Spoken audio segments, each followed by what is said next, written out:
So we are happy to talk with you about anything that you want to talk about. Manifestation on any subject, nothing off limits here. But it is our powerful desire that you leave this gathering here today remembering and fully convinced that nothing is more important than that you feel good.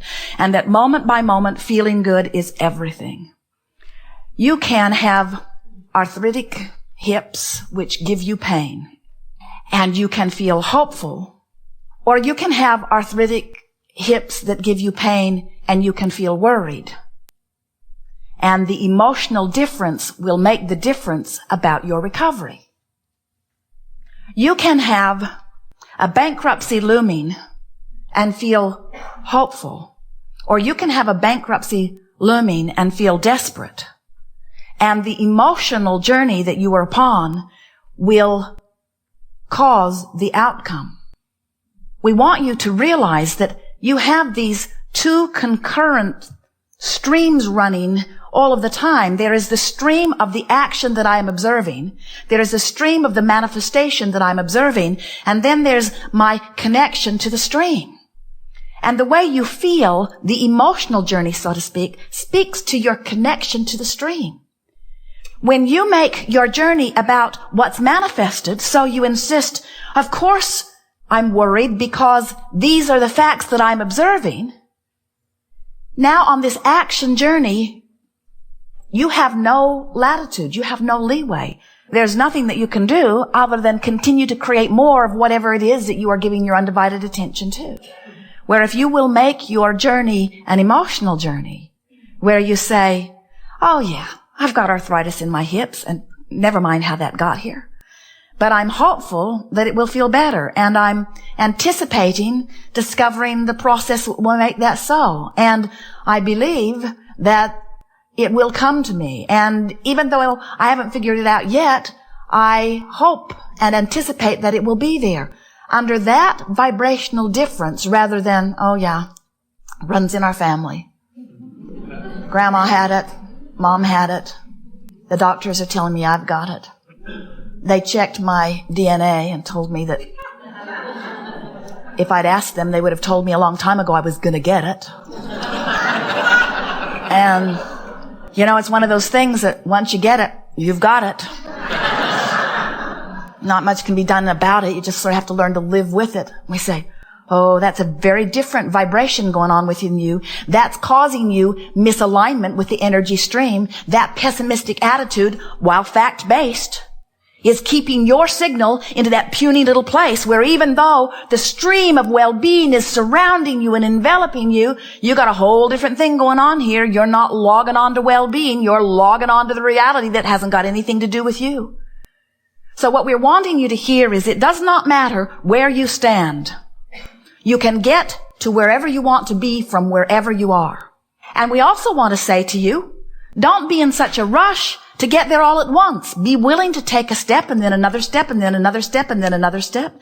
Because the thing that defeats you more than all other things put together is trying to log onto a vibration that's out of your range right now. In other words, pull up your feet and move closer to the signal. Make a decision that's nothing is more important than that you feel good, and then work all day, every day to find the best feeling thought on any subject that you approach that does feel good. We said that you can get to wherever you want to be from wherever you are. And we want to say to you something here that is more meaningful than all other things that we will say to you put together all day long. So, oh, never mind.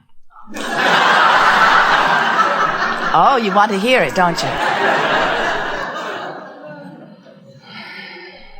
If you will make peace with where you are, you'll lock onto your signal. In other words, if you'll say, okay, here I am. Here I am. Good for me. Not bad for me. Good for me. And from where I am, I now choose this and this and this and this. If you make peace with where you are, meaning you stop beating up on yourself about it, you stop feeling regret about it, you stop letting it suck the life out of you, you stop letting other people make you feel guilty about it, you stop being defensive about it. If you will make a decision to make peace with where you are, which sort of sounds like this. Here I am. Simple enough, isn't it? Here I am. Here I am. Feel the difference between here I am on my way to there and here I am, I've been here so long. Or here I am, I shouldn't be here. Here I am, it's your fault I'm here. Quite different vibrational stance. Where here I am, and it's all right. Here I am, and I don't really want to be here, but here I am, and it's all right. And it's temporary. Here I am, and it's temporary. Oh, that one feels pretty good, doesn't it? Here I am in this temporary place on my way to better and better. Here I am, pleased with who I am, on my way with greater clarity to who I really am.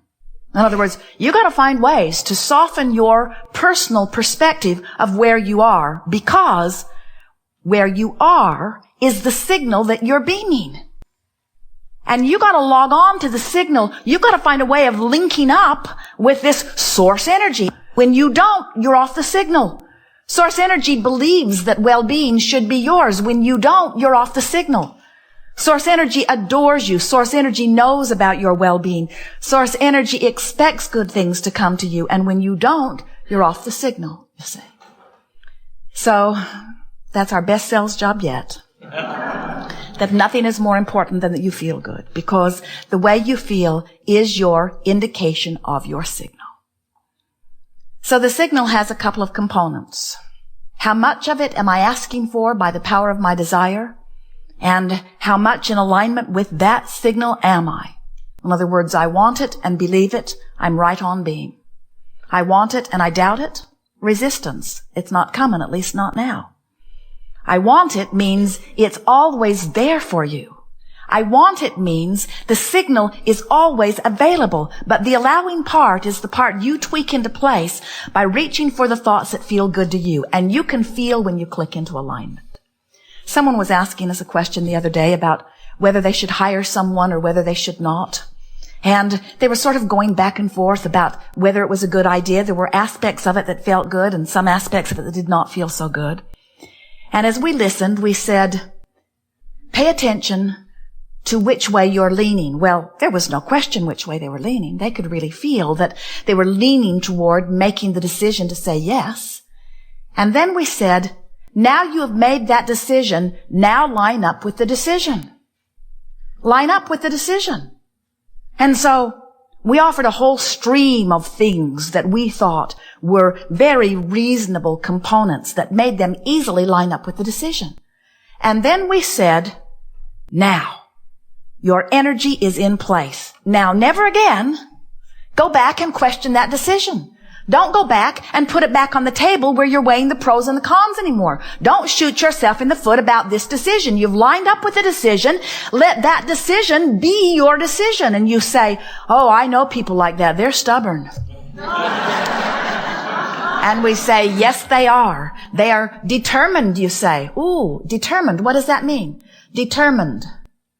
Cannot deter my mind? Is that what determined means? Is that the root of it? In other words, I'm determined. I've decided. I'm in alignment with, you see. Once you come into alignment with something, nobody else's opinion has anything to do with anything, because the only thing that matters is your relationship between you and the stream, between the desire that you have fashioned and the signal that you are outputting moment by moment. So when you are having trouble making your mind up about something, figure out which way you lean. In most cases, it doesn't really matter a rip. You could go with almost anyone and live happily ever after.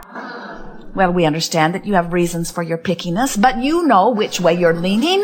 And so lean that way and then line up with it and then watch what happens. And continue to say to yourself, I am temporarily standing everywhere that I'm standing. So when I get there, since I can't get it wrong and I never get it done, and the reason that I can't get it wrong is because I never get it done.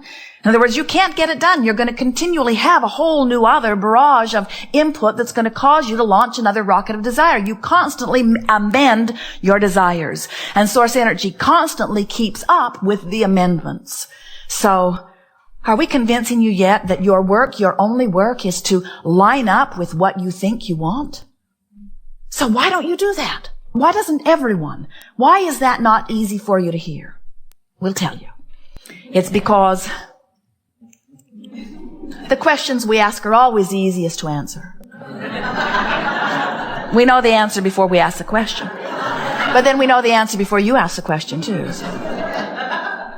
The reason that more don't know that is because you're not sure that you have the right or the wisdom to choose.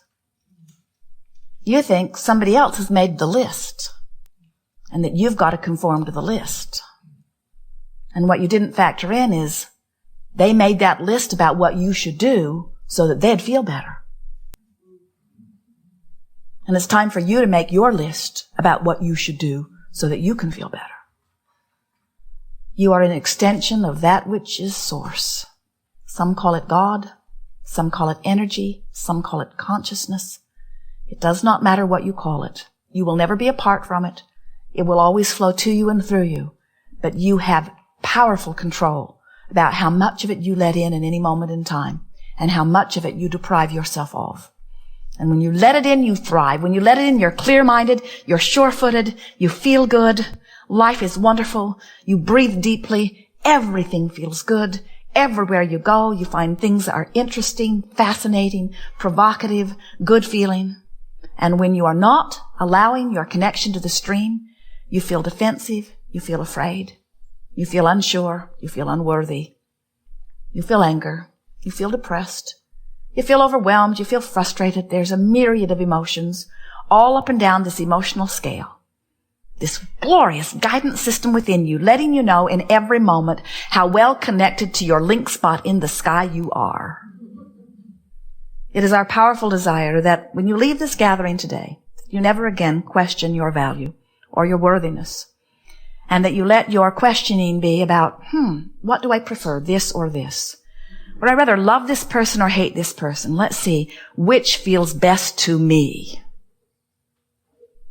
Esther came to an astonishing and startling revelation about herself not long ago when she found herself on the opposite end of a decision. She thought one way and Jerry thought another way about something not very important. It was the methodology for hooking up the tow car to the monster bus.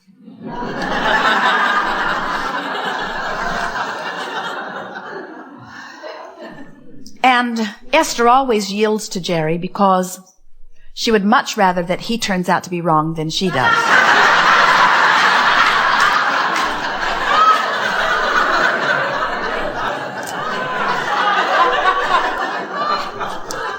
And as she was walking the length of the rig, about 67 feet, as she was walking to get back into the driver's seat of the monster bus, to pull it forward, to make sure that everything had locked in just right, she heard herself think and laughed and nearly fell over as she got into the coach as she heard her own thought.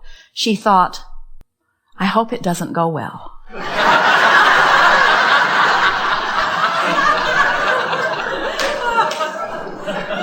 And then she thought, Abraham, I'm in great trouble here because I would rather be right than have things go well. And that is the reason that so many of you do not trust your own decision. Somebody's convinced you that it's important that you make the right decision.